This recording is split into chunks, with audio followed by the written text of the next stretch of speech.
ఉంటుంది. కళ్ళల్లో వాళ్ళ మాటలు అనేటప్పుడు నీ కళ్ళల్లో నుంచి నీళ్ళు వస్తాయి కదా మరి. ఒకరి కింద ఎందుకు ఆధారపడాలి? భగవంతుడు అందరిలాగానే నీకు కాళ్ళు, చేతులు, తెలివితేటలు, మనసు సంపాదించుకోవాలి అనే కసి, పట్టుదల అన్నీ ఇచ్చాడు కదా మరి. అన్నీ ఇచ్చినప్పుడు వాటన్నింటిని కూడా నువ్వు వాడుకోవాలి కదా బిడ్డ. తెలివిగా వాడుకో. తెలివిగా వాడుకుని నీ విలువను నువ్వే పెంచుకో.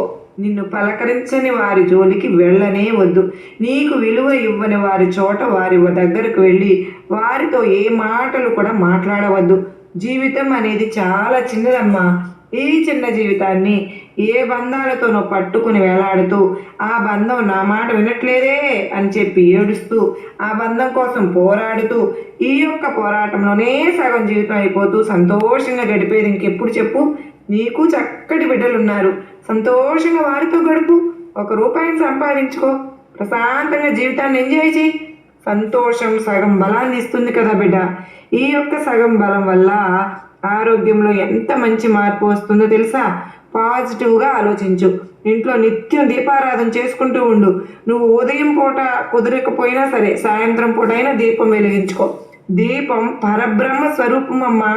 దీపం చీకటి వెలుగుని ఆ వెలుగులో చీకటి దహించి వేస్తుంది.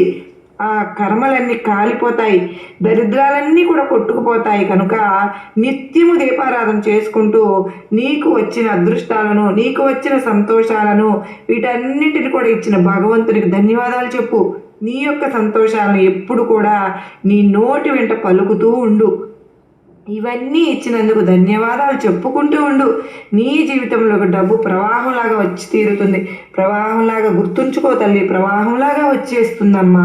ఖచ్చితంగా నా మాట అనేది జరిగే తీరుతుంది. నీ జీవితంలో ఆ ఒక్కరోజు నన్ను తలుచుకో బిడ్డ.